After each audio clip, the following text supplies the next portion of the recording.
ينبغي لجلال وجهك وعظيم سلطانك. سبحانك لا نحصي ثناء عليك أنت كما أثنيت على نفسك، ولك الحمد ولك الشكر على ذلك.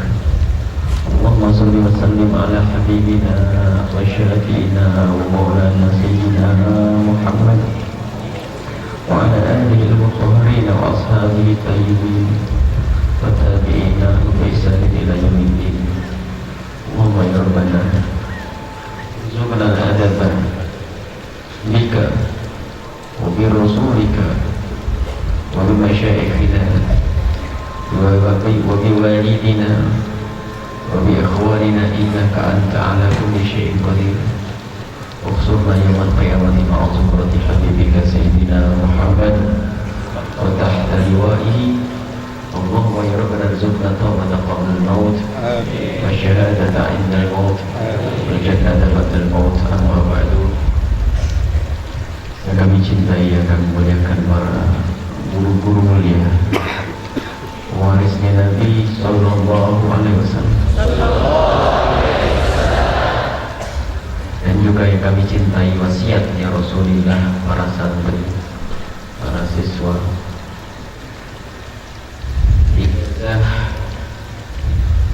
Kalau membaca doa yang warid dari Nabi tidak pakai ijazah sudah sah.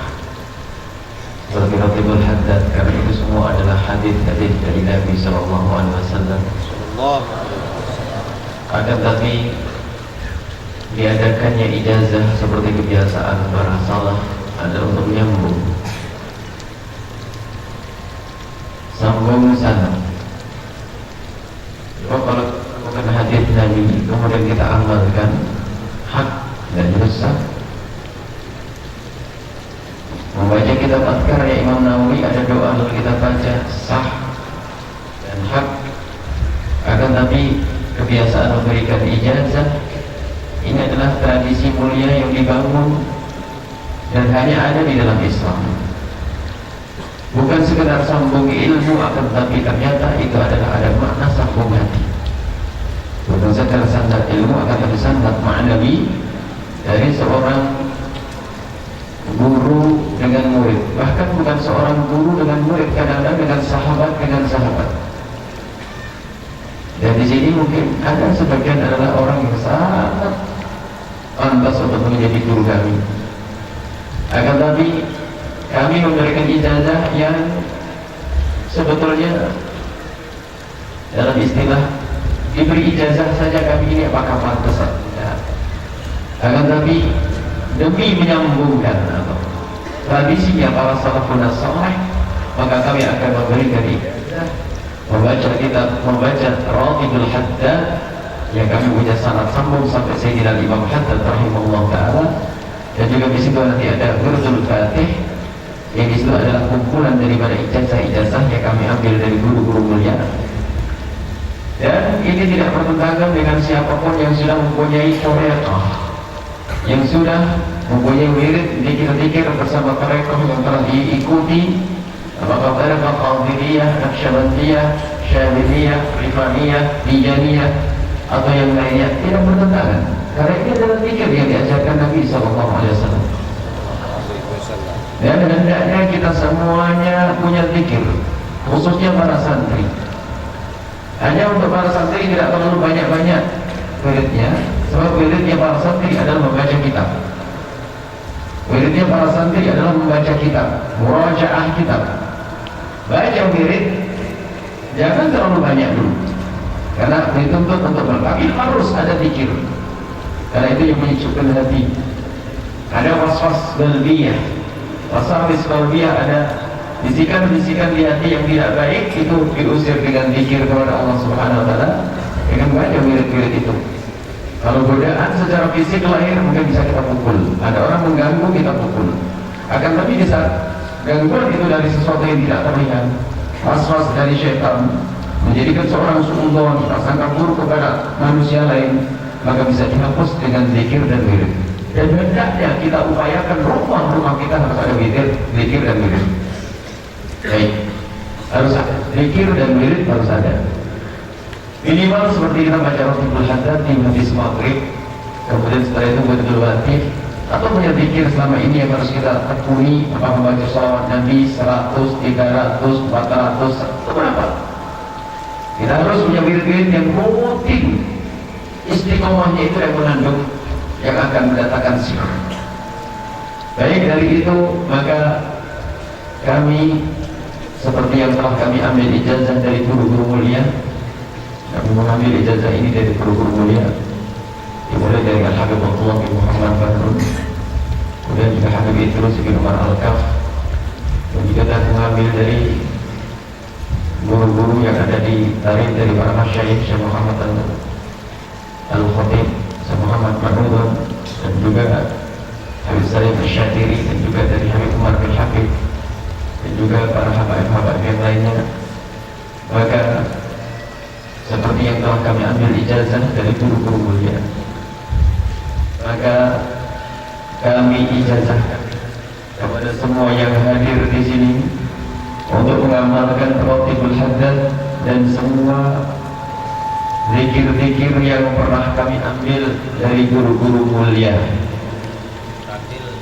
Qabilna al-ijazah. Semoga ini menjadikan sebab kita sambung dengan guru-guru mulia hingga sambung kepada Nabi Sallallahu Alaihi Wasallam. Al-Fatihah.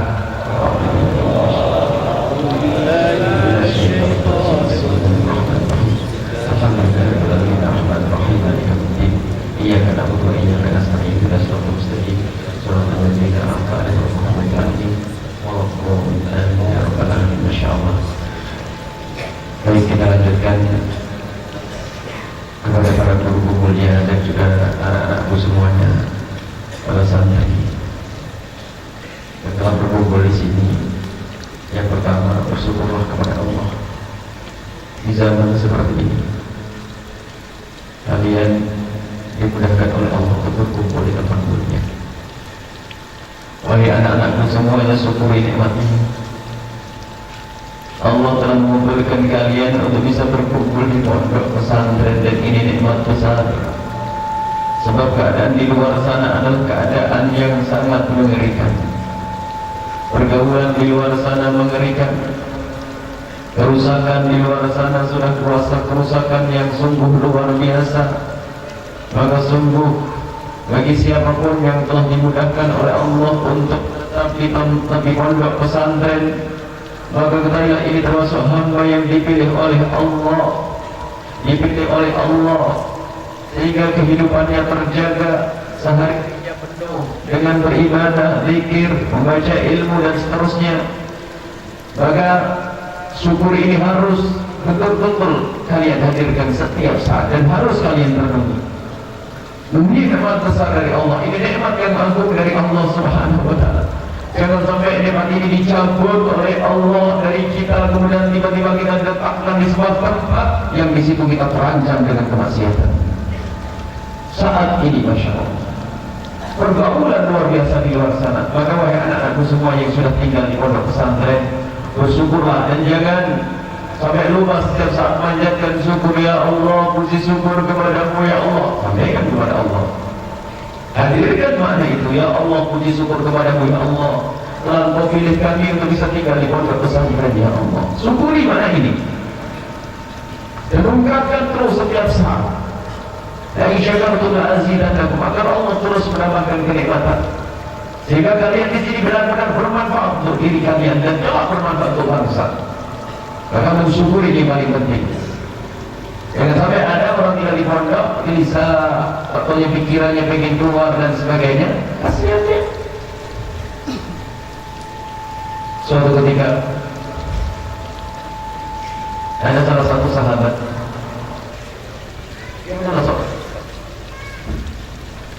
dia adalah seorang ustaz yang masya Allah mumpuni dalam mendidik. Mempunyai seorang istri hafizatul Quran, hafal Quran. Dia punya anak,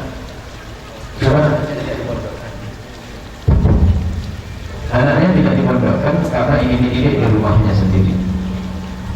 Dan memang sudah berhasil, karena anaknya waktu itu masih umur 11 tahun sudah menghafal 9 juz Al-Quran. menghafal 9 juz Al-Quran. Dia punya prinsip, punya anak itu tidak usah saya pondokkan. Kemudian anaknya kelas 5 SD. Pada suatu hari dia pulang dari ngajar bulan Ramadan, tiba-tiba menemukan anaknya di gang yang ia lewati keluar dari rumah berlima dengan sahabatnya. Berlima dengan sahabatnya kaget, dari mana dia? Curiga. Kemudian dia pulang sebentar langsung dicari itu anak. Ketemulah anaknya, dibawa pulang lalu ditanya apa yang dilakukan. Ternyata dia adalah ngaku puasa, ternyata masak mie di rumah kawannya. Berlima itu masak mie, makan, tidak puasa di siang hari bulan Ramadan. So dia masih curiga, barangkali ada sesuatu yang lainnya. Barangkali ada sesuatu yang lainnya, dan dia cerita barangkali dengan menangis. Setelah itu apa? Ditanya dan ditanya, tak tanya apa, dia ngaku, rupanya apa? Alhamdulillah. Semoga Allah menjaga anak kita semuanya. Dia menonton sesuatu yang tidak pantas ditonton karena salah satu dari 5 anak itu anaknya orang kaya punya HP, ada hal-hal yang bergambar dan film yang tidak karuan. Rupanya berlima itu nonton film semacam itu, film yang tidak pantas dilihat oleh orang dewasa sekalipun. Seketika itu Ustaz itu bersumpah, demi Allah saya tidak percaya dengan masyarakatku, anak harus tinggal di pondok. Mula-mula dia sombong, anaknya tidak boleh tinggal di pondok. Akhirnya demi Allah anak harus tinggal di pondok, karena di luar begitu lakukan anak-anakku semua. Mengerikan. Kemudian sekalian sudah tinggal di dalam pondok pesantren. Bagaimana cara menuntut ilmu yang gampang dan mudah? Kecerdasan tidak menjadikan kagum seorang guru. Kita pun tidak terkagum dengan kecerdasan seseorang. Akan tapi yang mengagumkan bagi seorang guru dari muridnya adalah adab.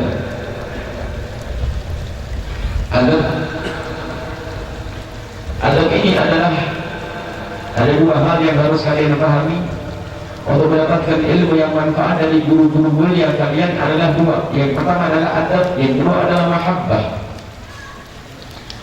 Adab dan mahabbah.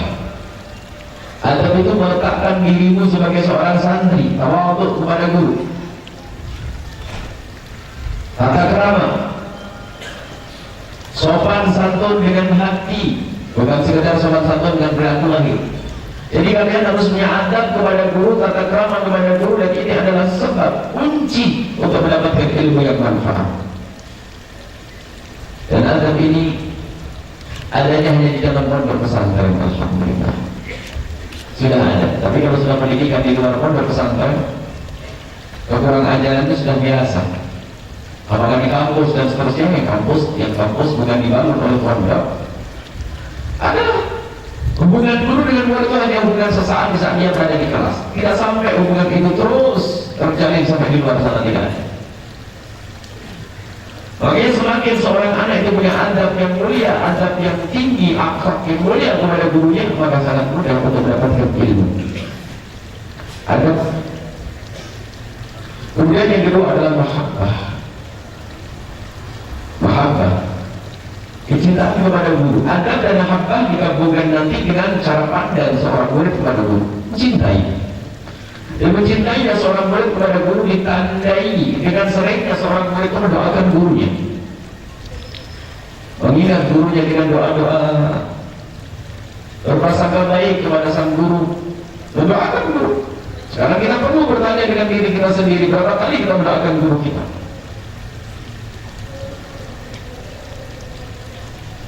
Kalau ada orang yang diberi Allah kecerdasan, biasanya penyakitnya itu kurang ajar sama guru. Cerdas sedikit, nyalain gurunya. Kalau dari pondok pun kadang-kadang kurang manfaat ilmunya, balik pun sudah mulai kritiki gurunya. Ini penyakit. Mereka tidak menjadikan kita bangga dengan kecerdasan seseorang, tapi adab yang menjadikan terkagum-kagum. Sebab kalau sudah punya adab, jiwa khidmah. Khidmah kepada guru ya. Khidmah secara umum. Bukan khidmah kepada guru adalah membantu di rumahnya, tidak. Menjalankan perintah tugas guru dilaksanakan dengan benar, maka ini bukan ilmu dan ilmu. Makanya ahli hikmah itu kadang-kadang belajarnya jarang, tapi setelah keluar dari pondok manfaat. Karena dia telah mengambil satu kunci, yaitu adab dan mahabbah. Dikatakan al-madad fil mashhad. Besarnya ilmu yang engkau peroleh itu bagaimana cara pandangmu kepada guru yang sesungguhnya. Cara pandang kita kepada guru seperti apa? Kalau cara pandang kita kepada guru adalah pandangan su'ullah, pandangan yang tidak beradab, susah kita mendapatkan ilmu. Tapi kalau kita selalu memandang pada guru dengan pandangan yang husnudon, dengan mahabbah dan cinta, maka ketahuilah di saat seperti itu kita telah membuka hati kita untuk diberi ilmu yang manfaat. Seperti mangkok yang dibuka kalau mau diisimkan itu, Pak. Kalau sudah sombong nggak akan dapat, tapi kalau sudah tawadhu mudah mendapatkan ilmu dan ada mahabbah, kecintaan. Kalau tradisi orang dulu itu kalau sudah namanya mahabbah kepada guru dan hormat kepada guru, akan menghormat kepada semua yang ada hubungannya dengan sang guru. Tata krama yang sesungguhnya,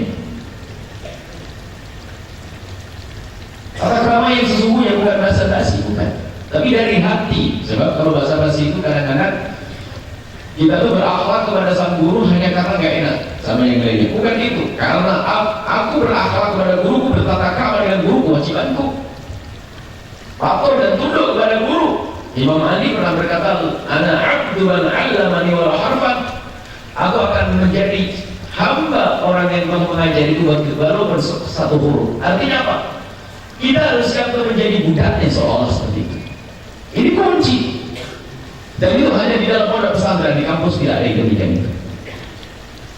Tidak akan merugikan waktu kita, tidak akan merugikan kesempatan kita. Di saat kita mengabdi kepada guru kuliah kita, kepada guru-guru kita semuanya secara umum, ini adalah madad atau ilmu laduni rohaniyat akan didapat oleh seorang murid dengan mahabbah, kecintaan. Mendoakan guru yang tidak pernah putus setiap habis sholat, setiap saat kita mengingat guru kita dengan doa-doa mulia. Maka tanda kecintaan, maka dengan begitu seorang murid akan mudah untuk mendapatkan ilmu yang bermanfaat.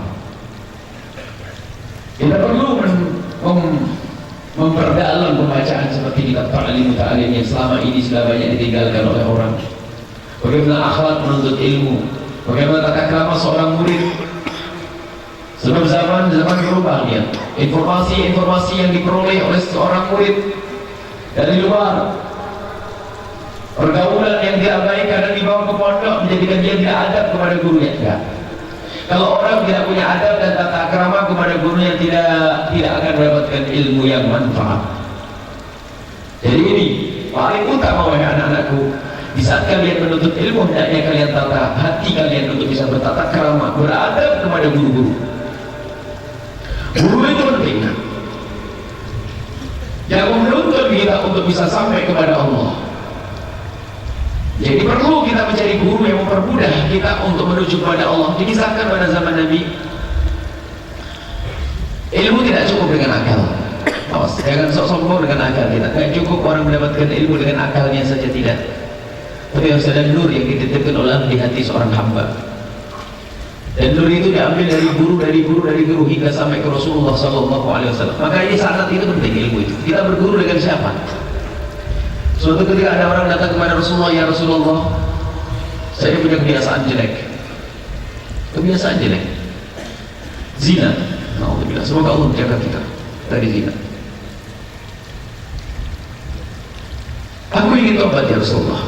Kemudian Nabi Muhammad mengajak bicara orang tersebut dengan akal. Apakah kau punya ibu, wahai anak muda? Wahai bapak, apakah kau punya ibu? Iya, saya punya ibu. Apakah kamu punya anak perempuan? Ya, saya punya anak perempuan. Apakah kamu punya saudari perempuan? Dijawab, ya, aku punya saudari perempuan. Nabi mengajak bicara dengan akalnya. Lalu Nabi berkata, bagaimana seandainya ibumu dizinai? Ia berkata, oh, akan aku bunuh orang itu. Bagaimana jika anak perempuanmu dizinai? Akan aku bunuh orang itu, katanya. Bagaimana jika saudari perempuanmu dizinai oleh seseorang? Aku akan marah dan akan aku bunuh orang itu. Gitu. Sama, Pak. Perempuan yang kau zinai adalah, kalau bukan ibunya seseorang, adalah saudarinya seseorang atau anaknya seseorang. Tentu di sana ada orang yang marah. Dia diam sejenak dan mengatakan, benar ya Rasulullah. Tapi aku susah meninggalkan itu ya Rasulullah. susah meninggalkan itu ya Rasulullah. Nabi melihat sisi kerasnya dia dalam bermaksiat, tapi sisi lain Nabi melihat bahwasanya dia juga keras ingin tobat. Sampai datang kepada Nabi SAW, kemudian oleh Nabi Muhammad dipegang dadanya. Di saat dipegang oleh Rasulullah dadanya, kemudian jatuhlah pandangan Nabi ke matanya, saling pandang dengan Nabi. Tiba-tiba di saat seperti itu bergetar hatinya, kemudian meneteskan air mata. Orang tersebut tiba-tiba berkata, ya Rasulullah, demi Allah mulai saat ini aku tidak akan lagi melakukan itu. Dari mana itu semuanya? Guru. Jadi dengan guru mempercepat kita untuk terangkat. Orang bisa belajar ngerti dan sebagainya. Tapi bimbingan guru ada rohaniat, ada kekuatan yang sifatnya batiniah, ada kekuatan batin untuk kita kembali kepada Allah Subhanahu Wa Taala. Maka perlu kita berguru, mengambil guru yang membimbing kita, mempercepat kita untuk sampai kepada Allah Subhanahu Wa Taala. Ini. Maka pertama dan paling utama saat ini adalah kita harus benar-benar dengan guru kita itu baik, husnudzon kepada mereka, mendoakan mereka, memberikan kebaikan kepada mereka. Ini kunci. Kalau sudah seorang santri tidak punya adab dan tidak punya cinta kepada guru, ia keluar tidak akan mendapatkan ilmu. Tidak akan mendapatkan ilmu. Kalaupun mendapatkan ilmu dan menganggap tidak berguna untuk dirinya, apalagi untuk masyarakat. Banyak orang cerdas di pondoknya, paling hebat di pondoknya, sampai di kampungnya tidak berguna. Kenapa? Dia salah di dalam menuntut ilmu. Menuntut ilmu dengan sombong. Menuntut ilmu dengan tidak pakai adab. Menuntut ilmu tidak dengan cinta kepada gurunya, maka itu tidak akan mendapatkan ilmu yang bermanfaat. Ini adab yang pertama. Adab yang kedua adalah kepada guru-guru kalian, kepada orang tua kalian. Ingat orang tua. Bagaimana akhlakmu dengan ayah ibumu? Masya Allah. Orang tuamu sibuk setiap hari mencari nafkah, mengumpulkan duit untuk kalian. Pikir kalian, pikir kehidupan kalian. Maka jangan sampai ada di antara kita itu lupa dengan orang tua kita. Mendoakan orang tua kita, harus baik dengan orang tua kita. Ilmu yang kalian pelajari di sini adalah untuk kalian bisa berbuat baik dengan sesama manusia, khususnya adalah orang tua kita. Ada santri itu kalau minta duit itu dengan bahasa kasar. Terlambat bawanya masih duit saja sudah marah-marah. Tidak seperti itu, dan orang tua adalah orang tua. Jangan sampai kita membantah omongan beliau, marah dengan beliau, apalagi jangan. Orang tuamu adalah keberkahan hidupmu. Kalau guru adalah keberkahan ilmumu, orang tuamu keberkahan hidupmu. Jika ada orang tidak berbakti kepada orang tuanya, maka ketahuilah, kalau orang tidak berbakti kepada orang tua, maka ia tidak akan bahagia di dalam hidupnya. Tidak akan bahagia dalam hidupnya, akan sengsara. Santri harus lebih, kalau punya ilmu, dan ada ilmu yang tidak manfaat, ngerti ilmunya tapi tidak bermanfaat untuknya. Di saat kalian pulang lihat, apa yang kalian lakukan di rumah? Buah daripada kalian berada di pondok, agar orang tua kalian semakin bahagia, semakin senang lihat anaknya ada perubahan. Dan di saat orang tua itu senang, maka dikabul doa oleh Allah. Segera mintalah doa kepada orang tua kalian. Di saat orang tua kalian pulang, bagaimana? Apa yang kalian lakukan di rumah? Kadang-kadang manjanya berlebihan, main perintah kepada bapak ibunya. Karena selama ini mungkin merasa di pondok, kemudian pulang ke rumah, ambil ibu buatin ini, lakukan ini. Ketahuilah anak semacam ini adalah anak yang tidak baik. Subhanallah. Ternyata ini hal-hal ini tidak, kalau tidak diperhatikan, bahaya dengan hidup kita. Durhaka kepada orang tua. Karena pondok harus lebih baik pada orang tuanya daripada anak di luar. Kisahkan suatu ketika ini anak yang berbakti. Berbakti itu urusan hati, bukan urusan basa-basi, termasuk berbakti pada guru, urusan mahabbah, urusan kecintaan kepada orang tua kita, kepada guru kita. Bukan basa-basi, akan lebih hakikat di dalam hati kita itu bagaimana dengan orang tua kita. Kita sering manjatkan doa untuk orang tua kita, memaafkan untuk orang tua kita. Dikisahkan ada seorang anak muda, bukan anak santri. Bagaimana anak santri? Tentu lebih dari ini. Anak muda yang sekolah SMP, anak SMA, sekolah SMP. Suatu ketika di pagi hari dia lagi sarapan pagi, mau berangkat sekolah, dia lagi sarapan pagi. Tiba-tiba di saat dia bersarapan pagi, dikagetkan oleh sahabatnya yang biasa nyamperin dia. Ayo cepat berangkat, waktu sudah siang, nanti telat. Dia melihat jam, kaget, rupanya jam memang sudah menunjukkan waktu yang harusnya dia berangkat. Dia melihat jam yang sudah begitu terlambat. Ya, dia melihat waktu yang sudah waktunya berangkat, maka bergegas dia. Anak muda ini bergegas mencuci tangannya, kemudian mengambil tas, mencuci tangan ibunya, lalu pergi ke sekolah naik sepeda. Perjalanan tidak jauh setengah kilo atau 1 kilo. Terus kebut. Sampai di sekolahan, sahabatnya yang nyamperin tadi nyandarkan sepedanya lalu masuk kelas. Tiba-tiba anak yang tadi bersarapan tadi nyandarin sepeda sebentar mau masuk kelas, gak jadi, balik lagi pulang ke rumahnya. Temannya pada bingung, ngapain dia kok pulang ke rumah? Paling ada yang ketinggalan. Betul, di saat anak muda tersebut balik ke sekolah, ditanya oleh kawannya, kenapa kamu pulang? Ada yang ketinggalan ya? Oh enggak ada yang ketinggalan. Terus ngapain kamu pulang? Sudah sampai sekolah kok pulang lagi? Ternyata dia menjawab dengan kalimat yang sederhana. Tadi waktu engkau nyamperin aku kan lagi makan. Karena aku buru-buru sehingga aku waktu itu langsung nyuci tanganku, kemudian aku ngambil tas salaman dengan ibuku. Aku lupa kalau piring itu belum aku cuci. Aku tidak rela jika piring itu nanti dicuci oleh ibuku. Allah. Hati. Urusan hati ini kan. Jangan yang nanti dicuci piring oleh ibunda. Sudah gede seperti ini, apalagi baju mau dicuci oleh ibunda. Di saat pulang ke rumah, mumpung di rumahmu, nantilah yang sempurna kepada ibumu. Buatkan kopi, masak sebisa mungkin, lakukan. Itulah keberkahan hidupmu. Keberkahan hidupmu. Akan tapi Masya Allah, kadang-kadang mondok itu seolah kepentingan orang tua kita. Padahal mondok ini kepentingan kita demi masa depan kita, kebaikan kita di akhirat. Berpulang yang ada manja. Bermanja-manja boleh, akan tapi tidak boleh kita sampai memperbudak orang tua kita, tidak. Ini makna, jadi berbakti adalah makna. Bukan urusan basa-basi muka, berbakti hakikat. Ulama suatu ketika kalau libur pulang di rumah, apa yang kita lakukan di rumah? Menyenangkan orang tua. Kalau sudah orang tua senang, maka kembali buka pintu langit. Doa akan dikabul langsung oleh Allah Subhanahu wa Ta'ala. Ini dengan orang tua, tolong benahi semua urusan kita dengan orang tua kita. Bicara yang santun sampai dikatakan jika engkau berbicara kepada ibundamu, kemudian kau dekatkan bibirmu ke telinga ibundamu, sampai ibundamu tidak perlu noleh, itu lebih bagus daripada jihad di jalan Allah.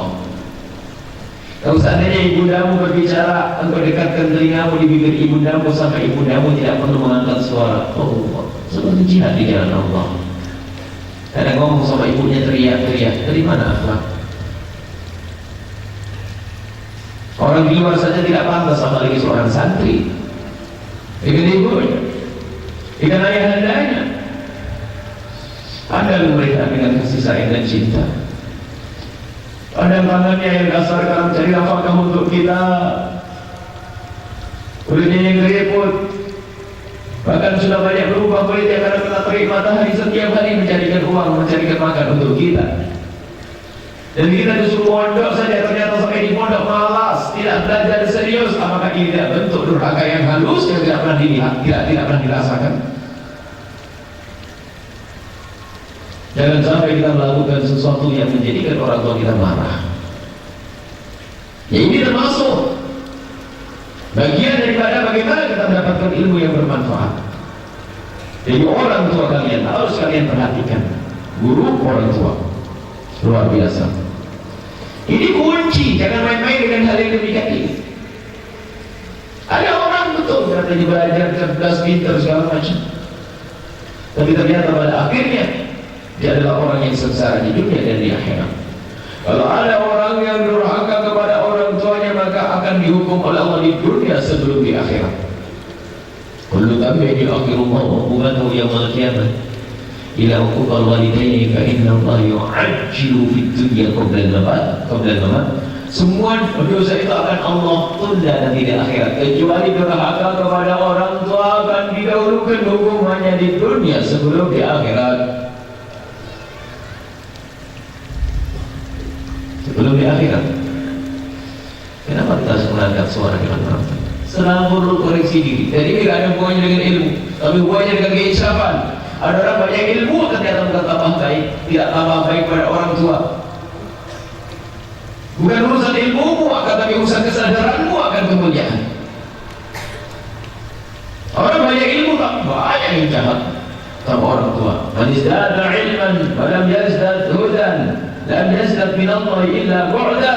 Orang yang tambah ilmu tapi ternyata tidak mendapatkan bimbingan, hidayah, keinsafan dari Allah, maka ketahuilah dia bukan tambah dekat kepada Allah, tapi justru tambah jauh. Koreksi urusan kita kepada orang tua. Bagaimana kita dengan orang tua selama ini? Ada bermacam-macam, ada gengsi dengan orang tuanya. Karena biasa di luar bergaul dengan orang kaya, orang tuanya tidak dianggap, Masya Allah. Dan seterusnya, kita perlu koreksi. Bagaimana kita dengan pengabdian kita dengan orang tua kita? Atau orang tua telah meninggal dunia, kita harus terus mendoakan mereka. Dan di saat mereka hidup pun kita mendoakan mereka. Jangan sampai setiap sholat 5 waktu lupa mendoakan orang tua. Termasuk bagian durhaka halus. Sampai dikatakan kalau seandainya orang tuamu itu berbicara denganmu itu harus berhati-hati, kalau takut kamu marah berarti kamu adalah anak yang durhaka. Ada orang tua tuh ngomong sama anak itu takut salah, itu sudah durhaka saat anak, berarti anak ini bermasalah. Kalau sampai orang tua itu mau ngomong denganmu itu mak sampai bingung, takut engkau marah, engkau berarti anak durhaka. Nah, hati-hati. Jadi akan bahagia hidup. Hubungan yang akan Allah berikan di dunia mungkin akan Allah kirim kehancuran. Mungkin usahanya tidak hancur, akan kirim oleh Allah istri yang gak benar atau suami yang gak benar.